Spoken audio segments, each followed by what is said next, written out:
Hello नमस्कार दोस्तों, मेरा नाम दिलीप कुमार। मैं आप लोग को अपने यूट्यूब चैनल में स्वागत करता हूं। दोस्तों, बहुत सा बच्चे का कमेंट मेरे पास आ रहा था सर कि प्रथम विश्व युद्ध पढ़ा देने के बाद और हिटलर से संबंधित सारा घटनाओं को पढ़ाने के बाद क्यों ना 1857 के क्रांतियों को पढ़ाया जाए। ठीक है, तो उसी बात को मैं आगे बढ़ाते हुए आगे इस क्लास को लेकर के आया हूँ। ठीक ना, आगे चलते हैं। और आप लोग के सवाल कुछ रहेगा कि सर एक दो दिन से वीडियो क्यों नहीं आ रहा था, क्योंकि कई ज़्यादा बच्चे कमेंट करके ये भी लिख रहे थे कि सर वीडियो लगातार डालिए, प्लीज़ लगातार डालिए। काफ़ी ज़्यादा सवाल था बच्चों का, तो मैं बताना चाहता हूँ कि वीडियो अब आज के बाद लगातार आएगा। ठीक ना, और कुछ सवाल जो भी रहेगा आगे बाद में बात करेंगे। पहले सवाल को देखते हैं, आज का टॉपिक को देखते हैं। ठीक ना, और वीडियो अच्छा लगेगा तो प्लीज़ चैनल को सब्सक्राइब कर लीजिएगा। ठीक ना, आगे चलते हैं, चलिए।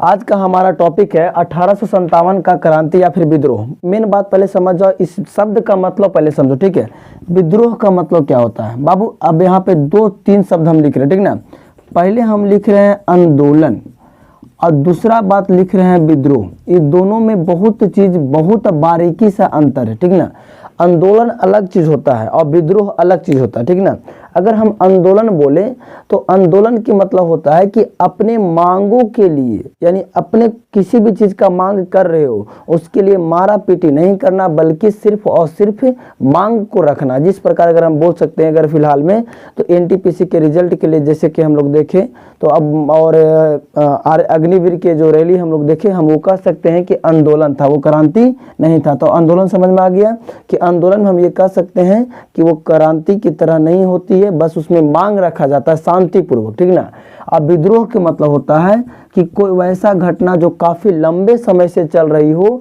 बस अगर हम बात करें तो जब लोहा गर्म होता है केवल हथौड़ा मारने की बात होती है, उसी प्रकार यहाँ पे हम बात करें तो बहुत ज्यादा घटनाओं को बस केवल और केवल सोच के रखा जाता है कि एक मौका मिले बस इसके विरोध में हम कोई काम करें, तो उसी को कहा जाता है विद्रोह। अब मैं इस बातों को समझा पा रहा हूँ बढ़िया से, या फिर आप लोग भी समझ पा रहे होंगे कि मैंने यहाँ पे विद्रोह क्यों लिखा, और अगर विद्रोह लिख भी दिया है तो क्रांति क्यों लिखा है, क्योंकि विद्रोह और क्रांति का मतलब दोनों ही क्या होता है, सेम होता है। ठीक ना, आगे चलते हैं। तो 1857 की क्रांति को एक दिन का क्रांति नहीं है बाबू। यदि कोई लड़का बढ़िया से इतिहास को अगर पढ़ा हो तो उसको पता होगा कि 1857 के क्रांति होने के पीछे कई ज्यादा कारण था। ठीक ना, बहुत कारण है। ठीक है, अब उस कारण में से कुछ कारण को मैं आपके सामने बोर्ड पे रखा हूं। पहला कारण हम लिखे हैं आर्थिक कारण। ठीक है, अब इसमें देखो क्या हुआ था। आर्थिक कारण में आप लोग देखे होंगे महलवाड़ी व्यवस्था है, महलवाड़ी व्यवस्था होता है, रैयतवाड़ी व्यवस्था था। ये सब अंग्रेजों के द्वारा लगाया गया था, अस्थाई बंदोबस्त था, है ना। ये सारा अंग्रेजों के द्वारा बिहार के एवं भारत के उत्तरी क्षेत्रों में जितने भी किसान थे उसके जमीन से संबंधित ये 3 गो नियम लगाया गया। और इस नियम के तहत यह बताया गया कि यदि कोई व्यक्ति अपने जमीन के पूरी तरीके से, अगर वो टैक्स के रूप में, अगर चुंगी के रूप में, इतिहास की भाषा में टैक्स को चुंगी कहा जाता है, चुंगी के रूप में यदि अगर अंग्रेजों को वो नहीं देते हैं तो उस जमीन पे उसका अधिकार हट जाएगा, बल्कि फिर अंग्रेजों का अधिकार हो जाएगा। यानी कि अगर हम बात करिए, बाद में पढ़ना आप लोग का 1857 क्रांति से रिलेटेड नहीं है, बट हमको बता सकते हैं कि महलवाड़ी व्यवस्था, रैयतवाड़ी व्यवस्था, स्थायी। देखिए, इतिहास एक ऐसा चीज है ना जिसको हम लोग को पढ़ाई के रूप से नहीं देखना चाहिए, बल्कि कुछ सीखने के रूप से देखना चाहिए। ठीक ना, आप बढ़िया से अगर इतिहास को पढ़िए तो आपस में से एकदम गुथाया हुआ है। ठीक ना, एकदम गुजपुचा गया है। अब देखो, अस्थाई बंदोबस्त, महलवाड़ी व्यवस्था, जो लड़का पढ़ लिया होगा कभी उसको बढ़िया से पता होगा कि क्या होता है क्या नहीं होता है। अब जिसको पढ़ना है और नहीं पता है वो कमेंट कर दीजिएगा, मैं उसके ऊपर एक आध को वीडियो ला सकता हूँ। ठीक है, आगे चलते हैं। तो इसमें किसानों को बहुत सताया गया, तो किसानों लोग को भी लगा कि नहीं, अंग्रेज लोग हमारे देश में आ करके और हम ही को ऐसा क्यों करते हैं। ठीक ना, तो उसका विरोध एक यहाँ पे भी आग धधक गया कि ऐसा नहीं होना चाहिए। आर्थिक कारण हो गया। सामाजिक कारण ये माना जा सकता है कि देखिए, समाज में हर एक तरीके के लोग होते हैं। ठीक ना, अब अंग्रेज लोग आया तो उन लोग का अलग नियम होता है, अलग नियम बता रहा है। उन लोग भारत के संस्कृति बोलना नहीं चाह रहा है, उन लोग इंग्लिश में बात करना चाह रहा है। उन लोग महिलाओं के साथ बहुत ज़्यादा, बहु बेटियों के साथ गलत व्यवहार किया यहाँ पे, है ना। तो उसको माना जाता है सामाजिक कारण, यानी कि समाज में अगर रीति रिवाजों को देखा जाए तो वो उल्लंघन कर रहा था। ठीक है, धार्मिक कारण को देखा जाए तो वो जैसे हम लोग बात करें तो हिंदू होता है, कोई पंडित है, कोई और भी धर्म है, लेकिन उन लोग ऐसा नहीं। जैसे अभी हम लोग क्या कर सकते हैं कि अगर पंडित है तो उसको ऊंचा पीढ़ा देने की कोशिश करते हैं कि नहीं, हमसे वो ज़्यादा है, नॉलेज है, उनके पास कैपेसिटी है, तो उनको ऊंचा पीढ़ा दिया चाहिए। लेकिन उन लोग ऐसा नहीं करता था। बस हिंदुस्तान के आप लोगों को बढ़िया से पता है कि जो अंग्रेज लोग होते थे वो अपने दरवाजा के बाहरी मेन गेट पर ऐसा लिखते थे कि dogs and Indian not allow, है ना, यानी कि यहाँ आने का जो परंपरा है वो कुत्ता और भारतीयों के आना यहाँ मना है। एक बात बताओ, हम लोग का कंपेयर किससे किया जाता था? कुत्तों से कंपेयर किया जाता था। और इस बात में देखा जाए तो धार्मिक कारण जो है वो बहुत ज़्यादा विरोध के कारण बन गया, धार्मिक कारण भी बन गया। सैनिक कारण को अगर हम बता पाएँ आप लोग को तो मंगल पांडे के नाम आप लोग सुने होंगे। सैनिक कारण यहाँ पे सबसे ज़्यादा प्रमुख माना जाता है। और सैनिक कारण को हम बढ़िया से डिफाइन करेंगे, उसके पहले और भी कारण उसको देख लेते हैं। तकनीकी कारण को देखते हैं। तकनीकी कारण में क्या होता था? ऊंचा नीचा का कोई भी भेदभाव नहीं रखता था, बल्कि सबको समान, है ना। यानी कि अगर बात करें प्राचीन काल में जाति को 4 भाग में बांटा गया था। क्या क्या था पता है? शूद्र, वैश्य, क्षत्रिय और हो जाएगा क्या चाहिए, ब्राह्मण। ये 4 भाग में बांटा हुआ था। लेकिन उन लोग 4 नहीं समझता, बल्कि सबको समान। हम लोग बढ़िया से जानते हैं, और भी हम कई वीडियो में लेक्चर में अटेंड कर चुके हैं कि जो लोग विद्या को आदर करते थे या फिर किसी को कुछ सिखाते थे उसको ब्राह्मण कहा जाता था। लेकिन उन लोग ऐसा नहीं किया। यदि कहीं ट्रेन में सफर कर रहे हो और ट्रेन में अगर 2 सीट है, एक ऊपर और एक नीचे, और नीचे अगर पंडित जी बैठ गया है और ऊपर कोई दूसरा अंग्रेज बैठा हुआ है, तो पंडित जी को का नाम ये था कि नहीं, हम लोग को ऐसा विरोध किया जा रहा है, हम लोग पंडित, हम लोग ऊंचा जगह पर बैठेंगे, ऊपर से बैठ करके हम लोग को लात दिखाएगा, ये गलत है ना। फिर वो बुलाता था टीटी को, तो टीटी देखता है कि टिकट आपका यही सीट का, तो आप यहाँ बैठिए। यानी कि अगर बात करें हम तो धार्मिक कारण प्लस में तकनीकी कारण, ये बहुत ज़्यादा कारण बन गया, ठीक ना। आगे चला जाए प्रशासनिक कारण, प्रशासनिक कारण को भी समझाएंगे थोड़ा सा। अब आगे सुनिए ध्यान से, 2 कारण छोड़े हैं, पहला सैनिक और दूसरा प्रशासनिक। इसको समझाने के लिए हमको बस कुछ समय दो, ठीक ना। आगे चलते हैं। क्या यहाँ तक आप लोग समझ गए? यदि समझ गए हैं तो स्क्रीनशॉट लेना चाहते तो ले लीजिए, वरना हम कहीं कहीं पे इसको हल्का सा क्लियर करते चलेंगे। अब 1857 के मेन जो मुद्दा था हम उसको समझने की कोशिश करते हैं। मेन मुद्दा समझना। देखो, पहली बात कि अगर हम किसी क्रांति को पढ़ते हैं तो 4-5 चीज़ को ध्यान से समझना पड़ता है, खास करके समझना। देखो बाबू, क्या होता है, 4-5 चीज़ क्या था। पहला कि क्रांति हुआ क्यों, तो उसका कारण समझा दिए। और दूसरा कि क्रांति यदि हुआ तो उसमें प्रमुख व्यक्ति कौन कौन सा है और क्रांति में क्या क्या हुआ था। ध्यान से सुनना। एक्चुअली में क्रांति में क्या हुआ था ना कि अंग्रेजों का कहा नाम ये था, देखिए अंग्रेज लोग पूरी तरीके से इंडियन को फायदा के रूप में लेना चाहता था। जैसे बढ़िया से समझो तो पूरा अंग्रेज यहाँ नहीं आया था। जैसे एक ही बार पूरा अंग्रेज को यहाँ लाने की अनुमति भी नहीं था, प्लस में उतना ला भी नहीं सकता है। कुछ सेना लेकर के आया और लाने के बाद इंडियन लोगों को ऐसा मौका दिया गया कि आप लोग सेना में भर्ती होइए। देखिए बढ़िया से समझो पहले बात को। अगर अंग्रेज सेना है, अगर एगो अंग्रेजी सेना है, अगर एक अंग्रेजी सेना है तो इसके पीछे इंडियन सेना को, भारतीय सेना को शामिल किया गया, इस बात कह करके कि आप लोग को कमीनी चाहिए, पूंजी चाहिए, पैसा चाहिए, हम सब देंगे, बस आप लोग कहाँ आ जाइए, हमारे सेना में शामिल हो जाइए। यानी यदि एगो अंग्रेजी सेना है तो 5 गो उसके पीछे, एक अनुपात बता रहे हैं आपको हम, ठीक है। एक अनुपात समझते हो ना, अनुपात पढ़ लेना, वीडियो प्लेलिस्ट में बना हुआ है। हम आपको समझाए एक रेशियो के तौर पे कि यदि तुलना किया जाए तो एक अंग्रेजी सेना और 5 गो इंडियन सेना, ये दोनों आप लोग आपस में कंपेयर करने पर बराबर माना जाता था, ठीक है।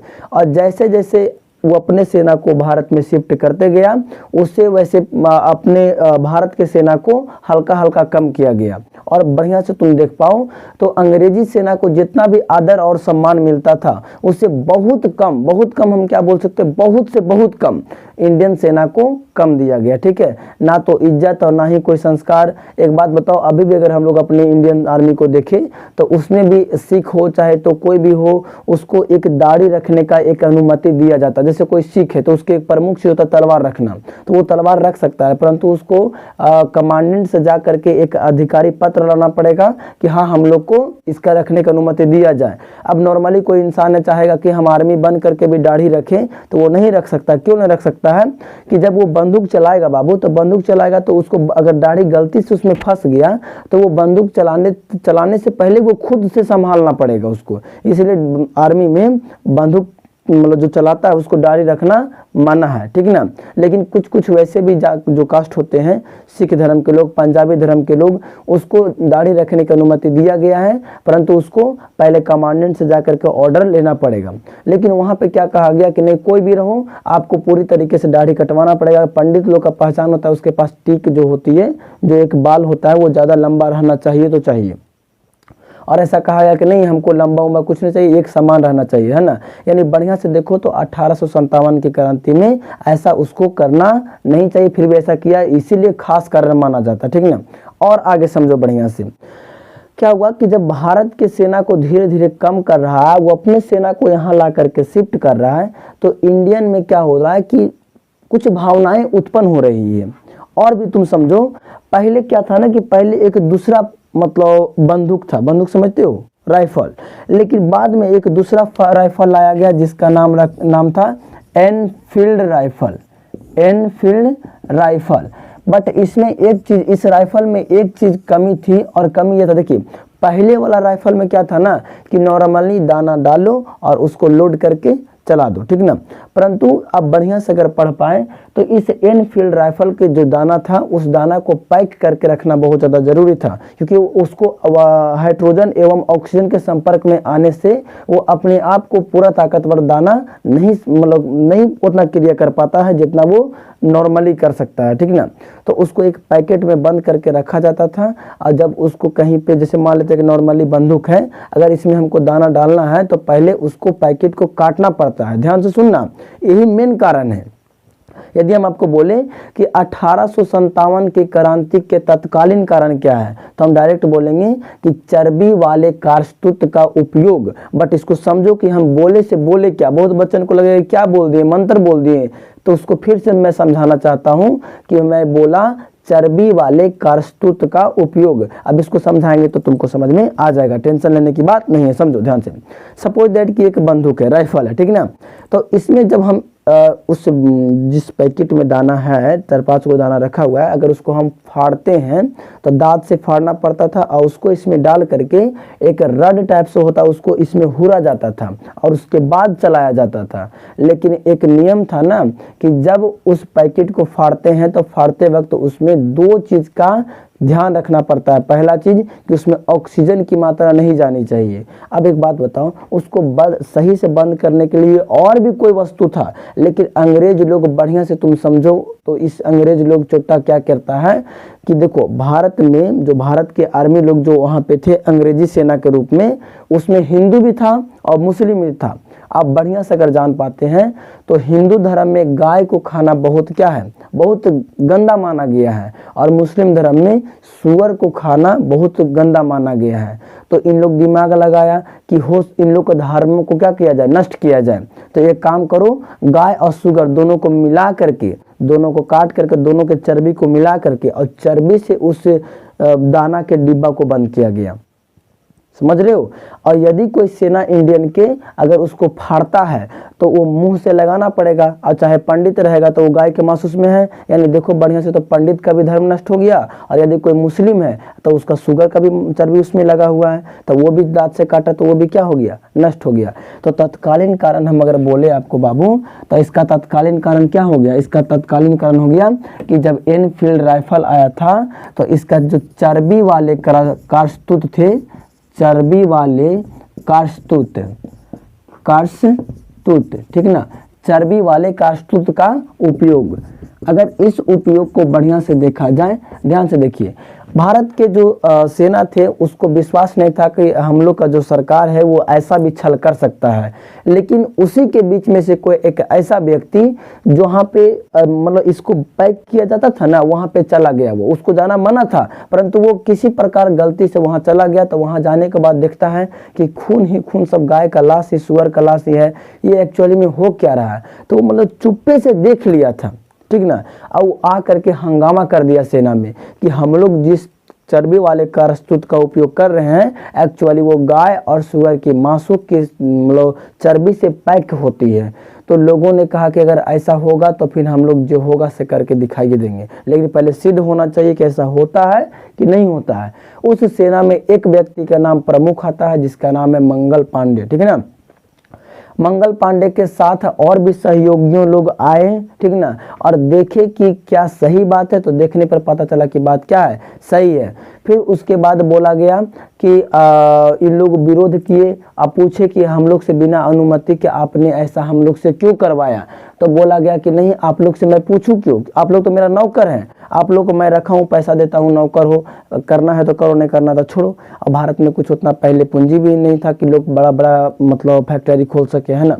तो उसके मजबूरी में भी कुछ आदमी ने काम किया, लेकिन उसके बावजूद आप बढ़िया से देखिए तो मंगल पांडे जब लड़ने के लिए बोले कि नहीं आप लोग लड़िए, इस बात को स्वीकार हम लोग नहीं करेंगे, ऐसा क्यों हो रहा है, तो मंगल पांडे के कोई भी साथ वहाँ पे नहीं दिया।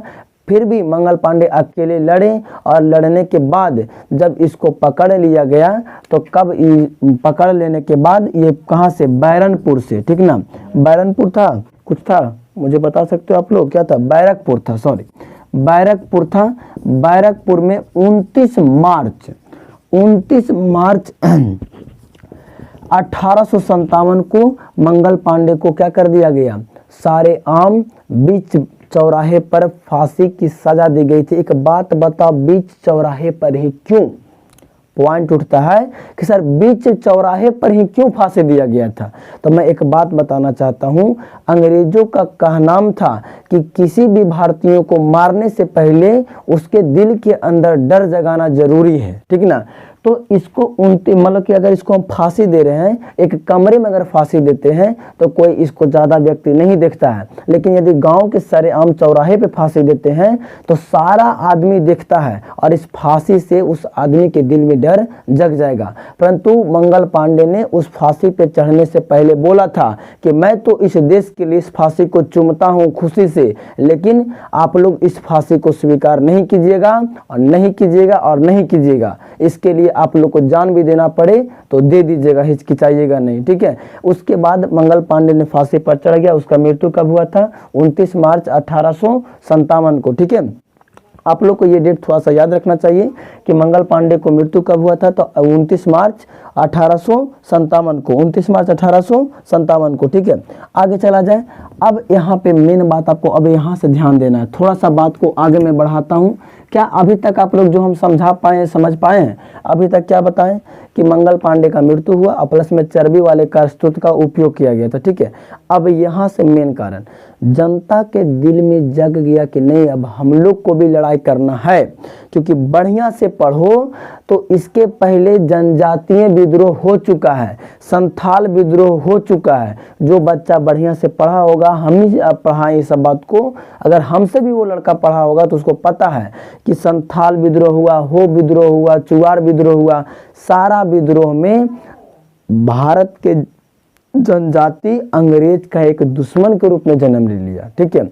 और उसके बाद जब संथाल जनजाति में अंग्रेजों के द्वारा सताया गया संथाल जनजाति को, तो बाद में जब 1857 की क्रांति हुआ तो संथाल लोग फिर आया कि हाँ हमनियों को इन लोग सताया था, हमनियों बदला लेंगे जरूर। यानी बढ़िया से तुम देखो तो पूरी तरीके से पूरे भारत में सबको धधक उठ चुका है कि नहीं हम लोग भी लड़ेंगे, ठीक है। और तुमको बता दूं मैं कि अब लड़ाई हो कहाँ से रहा है, ठीक ना। पहले समझ लो लड़ाई हो कहाँ से रहा है।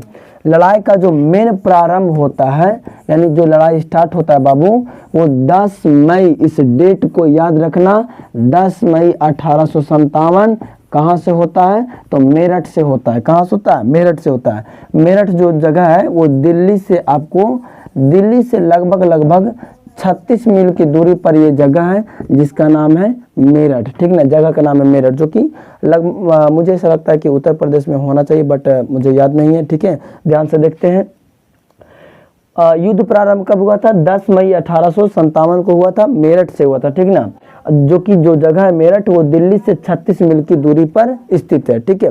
अब आगे चलते हैं, यहाँ पे ध्यान से देखना, पहले समझो, गौर से समझना। मेन बात, कानपुर से कौन लड़ रहा है, आपको याद करना है कुछ तो इसी को याद करो कि कौन सा जगह से कौन सा व्यक्ति लड़ रहा है। कानपुर से कौन लड़ रहा था, झांसी से कौन लड़ रहा है, ठीक है, अवध से कौन लड़ रहा है, ठीक है, अवध से लड़ने वाले व्यक्ति का क्या नाम था।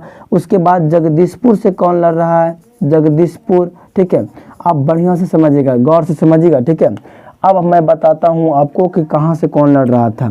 कानपुर से लड़ रहे हैं नाना साहब, कौन, नाना साहब, ठीक है, जो कि झांसी की रानी के नाना थे। आप लोग बढ़िया से उस कविता को याद कीजिए। खूब लड़ी मर्दानी वह तो झांसी वाली रानी थी, वह नाना के संग खेलती थी, वह नाना के संग पढ़ती थी। लेखक सुभद्रा कुमारी चौहान, जो कि इंटर के हिंदी में है, ठीक है। आगे चलते हैं। देखिए झांसी से कौन लड़ रही थी, रानी लक्ष्मीबाई, ठीक है, रानी लक्ष्मीबाई, ठीक ना। इसका नाम रानी लक्ष्मीबाई क्यों पड़ा, इसकी क्लास को बाद में देखेंगे, क्योंकि उसके पीछे के भी एक जीवनी पढ़ाना पड़ेगा हमको, काफ़ी वीडियो लंबा हो जाएगा, इसीलिए हम इसको अभी नहीं पढ़ा रहे हैं। बस इतना समझो कि झांसी में जो लड़ रही थी उसका नाम था रानी लक्ष्मीबाई, ठीक है। आगे चलते हैं। अवध से कौन लड़ रहा था, कोई बता सकता है। अवध से जो थे उसका नाम था महारानी बेगम हजरत महल, महारानी बेगम हजरत महल एक मतलब लेडीज है, ये मत समझना कोई जेंट्स है, ठीक है ना। महारानी लगा हुआ है, नाम से पता ही नहीं चलता है जेंट्स है कि पुरुष है, कुछ ये जेंट्स है कि महिला है, ठीक ना। आगे चलते हैं। जगदीशपुर से कौन थे, वीर कुंवर सिंह। ध्यान से देखो, आप बढ़िया से पढ़ना यहाँ से थोड़ा। और आपको बता दिए संथाल जनजाति का भी विद्रोह हुआ था वहाँ पे, तो संथाल जनजाति लोग भी कहा दिया है कि नहीं हम लोग लड़ेंगे। अब कानपुर में क्या हुआ, कानपुर में क्या था नियम ना, कि कानपुर में क्या नियम था कि जो वहाँ के जो नाना साहब थे वो क्या किए ना कि अंग्रेजों को टैक्स देते थे, पैसा देते थे, इसलिए नहीं कि वो मतलब उनसे डरते थे, इसीलिए ना कि उन लोग एक परंपरा था प्राचीन काल से ही, नाना साहब के पिताजी ही देते थे पैसा टैक्स के रूप में कि नहीं जब इन लोग आया है हम लोग के देश में तो कुछ इन लोग को दिया जाए, क्योंकि इन लोग के पास भी अभी पैसा कौड़ी नहीं है, तो कुछ मतलब सहायता के रूप तौर पे देते थे। और बाद में इन लोग अंग्रेजों का जब शासन चलने लगा तो इन लोग कहा नहीं अब वो सहायता नहीं बल्कि अब तुमको टैक्स के रूप में देना पड़ेगा, वो भी छोटा रकम नहीं बल्कि बहुत बड़ा के तौर पे रकम लेने लगा। तो नाना साहब भी कहा कि नहीं हम नहीं देंगे, जो करना है सो कर लीजिए, यानी कि नाना साहब भी युद्ध में कूद गए। रहा बात झांसी की रानी की, तो झांसी की रानी के बारे में मैं क्या बताऊं, लेकिन जितना भी बताएंगे झांसी की रानी के बारे में वो बहुत कम है, क्योंकि ये वीरांगना इसको कहा जाता है, ठीक ना। झांसी की रानी के पापा के नाम मनोहरपंत था, ठीक ना। इसके बचपन का नाम मनुबाई थी। ये रात को निकला करते, जब ये छोटा थी ना तभी से ये अंग्रेजों को भगाने के लिए रात में एक काला कपड़ा पहन करके निकला करते थे लड़ने के लिए, ठीक है, क्योंकि समाज में महिलाओं को लड़ने का अधिकार उस समय तक नहीं था। महिलाओं को लड़ने का अधिकार क्या, महिलाओं को घर से बाहर निकलने का अधिकार 19वीं सदी के बाद से मिला है, ठीक है, 19वीं सदी के बाद से। उसका भी एक वीडियो हम ला देंगे बहुत जल्द, ठीक है। बस अभी इतना समझो कि झांसी की रानी जो भी है उसको छोटा में मनुबाई कहा जाता था, और मनुबाई अंग्रेजों से विरोध उसका बहुत बचपन से ही था, ठीक ना। अब वो रात को लड़ने के लिए निकला करती थी। लेकिन अब यहाँ पे तुमको सवाल ये होगा खड़ा कि सर तन्नी को क्यों बता रहे हैं आप, यहाँ बताइए ना, रानी लक्ष्मीबाई के बारे में बताइए। तो सुनो ध्यान से, अंग्रेजों का एक नियम था कि यदि कोई राज्य में, राजतंत्र समझते हो क्या होता है, राजतंत्र मतलब था कि किसी क्षेत्र को चलाने के लिए एक प्रमुख आदमी जिसका जो नाम होगा वो राजा होगा। लेकिन अब वो राजा किसी कारणवश मर गया तो उसके जगह पे राजा बनेगा कौन, तो उसी का बेटा बनेगा। अगर वो हट गया तो उसका भी बेटा बनेगा, लेकिन कोई दूसरा आदमी नहीं बन सकता। इसी को कहा जाता है राजतंत्र। अभी हम लोग के देश में लोकतंत्र है। लोकतंत्र भी दो प्रकार की होती है, अप्रत्यक्ष लोकतंत्र और प्रत्यक्ष लोकतंत्र। प्रत्यक्ष लोकतंत्र के मतलब वैसा चीज होता है कि वैसा लोकतंत्र जिसमें जनता अपने वोटों से किसी एक उम्मीदवार को चुन सकता है, मुख्यमंत्री के तौर पर, प्रधानमंत्री के तौर पर, मुखिया के तौर पर। लेकिन अप्रत्यक्ष लोकतंत्र के मतलब वो होता है कि कोई भी जनता अपने आप को भी मुखिया मान सकता है, अपने आप को भी एसपी मान सकता है, अपने आप को दरोगा मान सकता है, ठीक है। तो हम लोग के देश में प्रत्यक्ष लोकतंत्र है, अप्रत्यक्ष नहीं है, ठीक है। अप्रत्यक्ष और प्रत्यक्ष के बारे में बाद में समझना, लेकिन पहले ये समझो कि हम लोग के देश में वर्तमान में क्या है, लोकतंत्रात्मक शासन है, लेकिन पहले क्या था, राजतंत्र शासन था, ठीक है ना। लेकिन क्या हुआ ना कि झांसी में एक ऐसा नियम तो बता ही दिया आपको कि अंग्रेज लोग लगाया था, जिसका बेटा अगर नहीं है अपना, जैसे मान लेते हैं कि आप अब राजा हैं तो राजतंत्र चलाइए, लेकिन यदि आपका कोई बेटा नहीं है तो वो जो क्षेत्र है वो अंग्रेजों के नाम हो जाएगा। अब उस पर किसी का कोई अधिकार नहीं। और झांसी की रानी के जो पति हैं, जो झांसी की जो रानी थी रानी लक्ष्मीबाई, उसके पति उससे काफ़ी समय पहले डेथ हो चुकी थी, उसका एक मौत हो गया था कोई दुर्घटना में। अब ये बच गई अकेले रानी लक्ष्मीबाई। तो रानी लक्ष्मीबाई जो है वो कही कि नहीं, ये नियम सरासर क्या है, गलत है, ठीक है। लेकिन फिर भी इसके एक बेटा था जिसका नाम था दामोदर, परंतु उसको सांप काट लेने के कारण दामोदर का क्या हो गया, देहांत हो गया। तो रानी लक्ष्मीबाई दूसरा बेटा को गोद लेकर के आती। गोद लेना समझते हो, खरीद कर बच्चा लाना ही गोद लेना कहलाता है, ठीक ना। अब गोद लेकर के आती है, उसको पोस पाल के बड़ा करती है, लेकिन उसको राजा बनाने के लिए सोचती है, लेकिन वो राजा बनने नहीं देता। कौन? अंग्रेज लोग। अंग्रेज लोग कहता क्या है, कहता नहीं आप रानी लक्ष्मीबाई कर क्या रहे हैं, आप गोद निषेध कर रहे हैं, गोद निषेध। डलहौजी नाम के कोई व्यक्ति था, अंग्रेज था डलहौजी, ठीक ना, लॉर्ड डलहौजी। ये डलहौजी कहता है कि झांसी अब हमारा हुआ। पूछा गया किस आधार पर, तो बोला गया गोद निषेध के आधार पर। आप एक सवाल बना हुआ है, इसको पकड़ के रखिएगा कि डलहौजी ने झांसी को किस आधार पर जीता था, तो गोद निषेध के आधार पर। कौन सा आधार पर? गोद निषेध का। किस क्षेत्र को बात की हम? ये झांसी के बात की है, ठीक ना। लेकिन अगर हम बोलेंगे कि अवध को किस आधार पर जीता था, तब वो जीता था कुशासन के आधार पर। कौन सा आधार पर छोटू? कुशासन। कुशासन के आधार पर किसको जीता है? ये कौन सी जगह है जी? अवध का, ठीक ना। आप ध्यान रखिएगा कि झांसी को किस आधार पर जीता था, तो गोद निषेध के आधार पर। लेकिन अवध को किस आधार पर? तो कुशासन के आधार पर, ठीक है। तो झांसी की रानी को कदापि ये बात स्वीकार नहीं था, क्योंकि उसको कहना था कि मेरा बच्चा है, हम अपने आप को, इस बच्चा को राजा बनाएंगे। आपको कहना क्या है, ऐसे कहिए। अगर बात स्वीकार है तो ठीक, नहीं स्वीकार है तो लड़ाई के लिए तैयार रहिए। तो 1857 में झांसी की रानी की लड़ाई करने का प्रमुख कारण ये था। अवध में बता ही दिया आपको, महारानी बेगम हजरत महल, जो कि अवध और झांसी काफ़ी आपस में एक मतलब काफ़ी क्लोजली जगह है, जो कि झांसी की रानी यानी कुशासन के आधार पर डलहौजी ने इस अवध को भी जीत लिया था, ठीक है। यानी अवध को भी अपने क्षेत्र में मिला लिया। तो झांसी की रानी से मिल करके हजरत महल दोनों क्या किया, क्रांति चालू किया। जगदीशपुर की घटना थोड़ा सा रोचक है। इसके जो ये हैं वीर कुंवर सिंह, इसके बारे में थोड़ा सा मैं बताना चाहता हूँ, ध्यान से सुनना बढ़िया से। देखो, वीर कुंवर सिंह पहले एक आतंकवादी था, ठीक है। आतंकवादी समझते हो? आतंकवादी के मतलब होता है कि जो मतलब कि किसी भी मतलब सरकारी दस्तावेज को, यानी कि अपने देश के हितों में कोई भी अगर काम हो रहा है तो उसको विरोध करना, उसका अभाव करना, मतलब खंडित करना। तो अंग्रेज लोग वीर कुंवर सिंह को कुछ पैसा दिया और कहा कि जा करके तुम क्या करो, झांसी की रानी को मार दो। तो वीर कुंवर सिंह झांसी की रानी को मारने के लिए आया तो, लेकिन बाबू जिसको मारने गया है वो अपने आप में वीरांगना है। इतना आसान नहीं है उसको झुका देना, जिसने छोटा से ही तलवार चलाना सीखा है ना। वो अपने आप में एक वीरांगना है, उसको हराना बहुत मुश्किल नहीं बल्कि नामुमकिन है। फिर भी वो गया लड़ने के लिए। जब लड़ने के लिए गया है तो झांसी की रानी और वीर कुंवर सिंह, जब पहले बंदूक से नहीं लड़ाई होता था, तलवार से लड़ाई होता था, ठीक है। जब तलवार से लड़ाई हो रहा है तो झांसी की रानी उसको बोलता है कि तुम हो कौन? देखने में तो लगते नहीं हो कि तुम अंग्रेजी हो, अपने देश के हो। तुम्हारे अंदर जितना गुण है, अगर उस गुण को अपने देश के हित में अगर लगाया जाए तो एक दिन हमारा देश जरूर आज़ाद होगा। तो मतलब उसी बीच में लड़ते लड़ते झांसी की रानी और वीर कुंवर सिंह आपस में काफ़ी ज़्यादा मतलब कि मोटिवेट करके झांसी की रानी वीर कुंवर सिंह को अपनी तरफ मिला लिया लड़ते लड़ते। सोचो, यानी कि अगर हम ये कह सकते हैं कि असली योद्धा वो नहीं होता है जो युद्ध करके ही जीते, असली योद्धा वो होता है जो युद्ध के द्वारा ही नहीं बल्कि अगर नॉर्मल तरीके से भी अगर जीता जा सकता है युद्ध तो उसको भी वो करो, ठीक है। जैसे अब हम बात करें इटली के जो शासक थी मुसोलिनिया, वो क्या कहता था, हम पिछले वाले वीडियो में पढ़ा चुके हैं आपको। उसमें वो कहता था कि यदि कोई अगर कोई राजा युद्ध नहीं करता है तो वो बांझ महिला के समान है। अब बताइए, सब कोई बात होता है? मरा गया ना। आपको हम बता दिए तो उसी वीडियो में कि मुसोलिनिया को उसी देश के जनता लोग थप्पड़ से मार मार के उसको जान मार दिया था। इतना मार मार था जनता खाली, खाली भड़काला भाषण बोलता था और कुछ करता है ये नहीं था, ठीक है।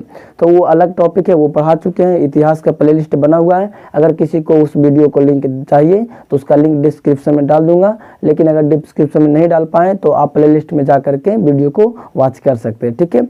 आगे चला जाए तो मेन जो 4 जगह से हैं वो नाना साहब, रानी लक्ष्मीबाई और महारानी बेगम हजरत महल, और जगदीशपुर से कौन हो गया, वीर कुंवर सिंह। वीर कुंवर सिंह जब लड़ाई कर रहे थे तो अंग्रेजों के द्वारा इसको गोली लग जाने के कारण ये जैसे मतलब इसका क्या नाम था कि हम अंग्रेज से नहीं पकड़ाएंगे, और इनको पर 50,000 रुपये का इनाम रखा गया था कि यदि कोई व्यक्ति वीर कुंवर सिंह को पकड़ के देता है तो उसको 50,000 रुपये हम देंगे। अब ये जा रहे थे, अब किसी को पता चल गया, देख रहे हो बाबू घर घर में कोई ना कोई मिल रहा है फोड़ने वाला। इंडिया के ही कोई इंसान बता दिया कि वीर कुंवर सिंह वहां पे रहता है, ठीक है। अब अंग्रेज आकर उसको पकड़ना चालू किया तो वीर कुंवर सिंह छुपते छुपते भागते हुए जा रहे थे, ठीक ना। जैसे ही गंगा नदी पहुंचे तो गंगा नदी में नाव से वो अपने आप को गंगा नदी पार करवा रहे थे, अपने आप से खुद चला रहे थे नाव, ठीक ना। लेकिन बंदूक से गोली चला दिया कौन, अंग्रेज। अब गोली चला देने के कारण वीर कुंवर सिंह के दाएं हाथ में जाकर के बाह में क्या लग गया, गोली लग गया। तो ये सोच रहा है कि अब करूँ तो करूँ क्या, ठीक ना। तो उसके बाद तुरंत तलवार निकाला वीर कुंवर सिंह, अपने हाथ को काट करके गंगा मैया को क्या कर दिया, समर्पित कर दिया। और उसी समय वो बोला था कि या गंगे माते, अगर यदि इस हाथ का बलिदान अपने देश के लिए मैं दे सकता हूं तो मैं बहुत स्वाभाविक मानता हूं अपने आप को कि मैं इस काम को कर रहा हूं। बाद में पार होने के बाद वो ज़्यादा दिन उसका उम्र नहीं रहा, 1-2 दिन और रहे, और उसके बीच उसके बाद हम लोग के बीच में वीर कुंवर सिंह नहीं रह पाए, ठीक ना, क्योंकि हाथ से काफ़ी ज़्यादा खून बह चुका था इसके कारण, ठीक है। आगे चला जाए, आपको मेरठ की घटना बता दिए, कहाँ से कौन सा आदमी लड़ रहा था वो बता दिए। गोद निषेध के आधार पर किसको जीत लिया, झांसी को जीत लिया। और कुशासन के आधार पर किसको जीत लिया, तो कुशासन के आधार पर आपको ये हो गया आपका काची अवध को जीत लिया था, ठीक है। अब आगे चला जाए, थोड़ा सा मैं इस बात को आगे और भी समझाने की कोशिश करता हूँ, ठीक है। पहले इसको थोड़ा सा क्लीन कर लें।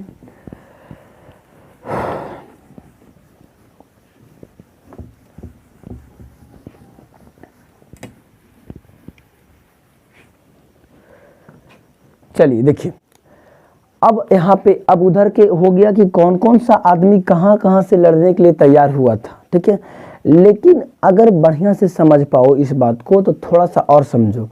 जो मंगल पांडे के साथी संगति था, जब मंगल पांडे शहीद हुए थे तो वो शहीद क्यों हुए थे कि चर्बी वाले कारतूस था, वो समझाएं, अलग रहने दो, थोड़ा सा अलग रहने दो। अब फिर से यहाँ आ जाओ, इतिहास को बढ़िया से समझो, अपना तरीके से समझो, ठीक ना।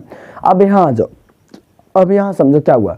जब चर्बी वाले कारतूस का विरोध करते हुए मंगल पांडे जब वो मृत्यु को प्राप्त कर चुके थे तो उसके बाद उसके साथी संगठियों ने कहा कि नहीं, अब हम लोग भी चर्बी वाले कारतूस को नहीं काटेंगे तो नहीं काटेंगे। फिर भी वहां भी सभी नहीं कहा, बल्कि 90 सिपाही, कितना सिपाही, 90 सिपाही ने कहा कि हम लोग नहीं काटेंगे तो नहीं काटेंगे। कौन सी काटने की बात करें हम, चर्बी वाले कारतूस का जो पैकेट होता है वो नहीं काटेंगे, आपको जो करना है वो कर दीजिए, ठीक है। तो बाद में क्या किया नहीं कि इसमें 90 सिपाही में से 85 सिपाही को पकड़ करके जेल में बंद कर दिया। कौन, अंग्रेज लोग बंद कर दिया। जब जेल में कब बंद किया था पता है, 9 मई को बंद किया था। 9 मई 1857 को 85 सिपाही को पकड़ करके जेल में बंद कर दिया। और जेल में बंद कर देने के बाद जो इसमें और जो सिपाही छूट गया 5 गो, और भी कई सिपाही है जो इसमें 90 की श्रेणी में नहीं है लेकिन वो अलग से थे, सब कोई मिल करके अगला दिन मात्र 10 मई को, ठीक है, अगला मई को 1857 को क्या किया, इस टोटल व्यक्तियों को जेल से छुड़वा दिया। छुड़वा कर क्या किया, छुड़वा करके अब बाकी इधर से जो नेता थे अभी हम जस्ट बताएं, झांसी की रानी, वीर कुंवर सिंह, नाना साहब, तात्या टोपे थे और बेगम हजरत महल थी, ये सारा आपस में मिल करके और यहाँ से सेना मिल करके और संथाल जनजाति, यानी पूरी तरीके से देखा जाए तो हमारा देश 1947 में नहीं बल्कि अगर बढ़िया से उस लड़ाई को अगर देखा जाए थोड़ा दिन और चलता, अगर सही से चलता तो हमारा देश 1857 में ही आज़ाद हो जाता, ठीक है। अब इन लोगों के बीच में एक बात चल रहा है कि हम लोग की कोई एक बहुत लीडरशिप होना चाहिए, ठीक है। मतलब अगर बढ़िया से देखा जाए तो कोई ऐसा आदमी होना चाहिए जो हम लोग को बता सके कि क्रांति एक्चुअली में होता क्या है, ठीक ना, और वो समझा सके कैसे कैसे लड़ना है। तो बाद में इन लोगों को पता चला कि भारत के जो राजधानी वर्तमान में है वो दिल्ली है। वो दिल्ली में मुगल बादशाह, मुगल के अंतिम शासक बहादुर शाह जफर, ध्यान से सुनना, कौन, बहादुर शाह जफर, बहादुर शाह जफर दिल्ली में राज कर रहा था। उस समय वो काफ़ी बुजुर्ग हो चुके थे। सब आदमी गया कहाँ, बहादुर शाह जफर के पास, और बोला कि हम लोग क्रांति करना चाहते हैं, प्लीज़ आप एक लीडर के रूप में बस सहयोग दीजिए, बस आप मार्गदर्शक के रूप में सहयोग दीजिए। बाद में तो बहादुर शाह जफर नहीं माना, लेकिन कई रिक्वेस्ट करने के बाद बहादुर शाह जफर ने इस बात को स्वीकार कर लिया था। और स्वीकार करने के बाद बहादुर शाह जफर बोला ठीक है, मैं इस क्रांति को योगदान देता हूँ, परंतु आप लोग गलत ज़्यादा मत कीजिएगा, मतलब ज़्यादा खून खराबा मत कीजिएगा। लेकिन इन्होंने क्या किया कि पूरा जैसे पुलिस चौकी को ही तबाह कर दिया, जिंदा पुलिस को जला दिया, पूरी तरीके से अगला थाना को बर्बाद कर दिया, सब बारूद और गोला बंदूक सब लूट लिया। तो अंग्रेज लोग को भी बहुत ज़्यादा मतलब नुकसान होने के कारण वो सबसे पहले किसको मार दिया, बहादुर शाह जफर को सबसे पहले टपका दिया। जा करके दिल्ली में बहादुर शाह जफर को तो मारा से मारवे किया, उसकी पत्नी को भी गोली मार दिया, उसके बेटा को भी गोली मार दिया। यानी हम कह सकते हैं कि मुगल साम्राज्य का अंतिम शासक बहादुर शाह जफर जो है वही रह गया। उसके बाद मुगल साम्राज्य समाप्त हो गया, ठीक ना। अब यहाँ बहादुर शाह जफर मरा गया तो कुछ सेना का हिम्मत टूट गया, क्योंकि उसका मेन लीडर ही क्या हो गया, मरा गया। उसके बाद झांसी की रानी भी अपने आप को आगे जा करके ये मतलब इतना मतलब कि इसको मजबूर कर दिया गया ना कि ये अपना महल छोड़ करके क्या हो गया, भाग गई थी। अपना भाग कहाँ गई थी, मतलब कि निकल गई थी, जंगल में चली गई थी, और महिलाओं का एक सम्मेलन बनाई और महिलाओं को सिखाई कि तलवार कैसे चलाया जाता है। और झांसी की रानी महिलाओं का योगदान से काफ़ी ज़्यादा मतलब अंतिम सांस तक ये लड़ी थी। अपने बेटा को कंधा पर बहान करके गमछी में और घोड़ा पर बैठ करके काफ़ी ऊंचाई से वो छलांग लगाई थी, ठीक ना। क्योंकि वहाँ से अंग्रेज के जो हेड थे इंग्लैंड से, वो डायरेक्टली मतलब कहा गया था नहीं कि आप झांसी की रानी को जिंदा या तो मुर्दा पकड़ करके ले करके आइए। तो झांसी की रानी कही थी कि फिरंगी कहती थी, अंग्रेज मतलब फिरंगी होता था, फिरंगियों तुम लोग हमको पकड़ने की तो दूर की बात, तुम हमको छू भी नहीं सकते हो। अपने बेटे को अपने कंधे पर लेकर के इस प्रकार बहानती है, और बहानने के बाद जो घोड़ा होता है उसका, घोड़ा का नाम था पवन।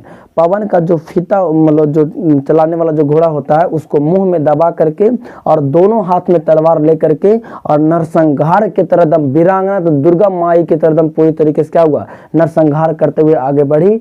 लेकिन अंतिम सांस तक वो अंग्रेजों के हाथ नहीं मरी थी, बल्कि हाँ तलवार बहुत लगा था उसको भी, लेकिन वो कहीं गुप्त जगह पर जाकर के अपने प्राण को त्यागा। और कोई साधु कहीं घूमते हुए जा रहा था, तो उस साधु ने उस लड़की के यानी मतलब साधु बोला कि कोई लड़की यहाँ पे मरा हुआ है, तो वो लड़की समझ करके इसको जला दिया। लेकिन एक्चुअली में वो थी कौन, तो वो झांसी की रानी थी। ये सब सारा घटनाएं प्राचीन जो समय हुआ था वो समय से कोई भी प्रमाण नहीं रहा है। आप बढ़िया से अगर पढ़े होंगे इस घटना को, तो उस समय के लेखकों के द्वारा कोई भी ऐसा प्रमाण नहीं छोड़ा गया है, किसी भी प्रकार कहीं भी कुछ नहीं लिखा गया है मतलब कि जो बता सके कि ये घटना सही में हुआ था। लेकिन कुछ जो वैज्ञानिकों ने लिखा है किताब में, हम लोग वही पढ़ते आए हैं और हम लोग वही सीखते भी आए, ठीक है। इस प्रकार 2-4 आदमी जो मेन लीडर है उसको मरा जाने के कारण 1857 की क्रांति ज़्यादा आगे नहीं चल पाई, और उसके बाद 1857 की क्रांति क्या हुआ, समाप्त हो गया, ठीक है। समाप्त हो जाने के बाद क्या हुआ, फिर आगे दूसरा क्रांति चला, वो भी क्रांति समझाएंगे। शीत युद्ध भी हम आप लोग को पढ़ाने के लिए कहे थे लेकिन नहीं पढ़ा पाए। चलिए अगला वीडियो हम सोचते हैं शीत युद्ध के ही बनाया जाए, बट आप लोग क्या कहते हैं ज़रा मुझे बताइएगा, ठीक है। इस वीडियो को कितना प्यार देते हैं देखते हैं। मैं इस वीडियो को जो लक्ष्य रखता हूँ लगभग 500 व्यूवर्स को रखता हूँ, ठीक है। आप लोग कितना प्यार देते हैं देखते हैं। वीडियो कैसा लगा प्लीज़ मुझे एक सुंदर सा कमेंट करके ज़रूर बताएं, और अगर वीडियो अच्छा लगा तो चैनल को सब्सक्राइब एवं वीडियो को लाइक ज़रूर करें, ठीक है। मिलते हैं नेक्स्ट क्लास में, तब तक के लिए जय हिंद।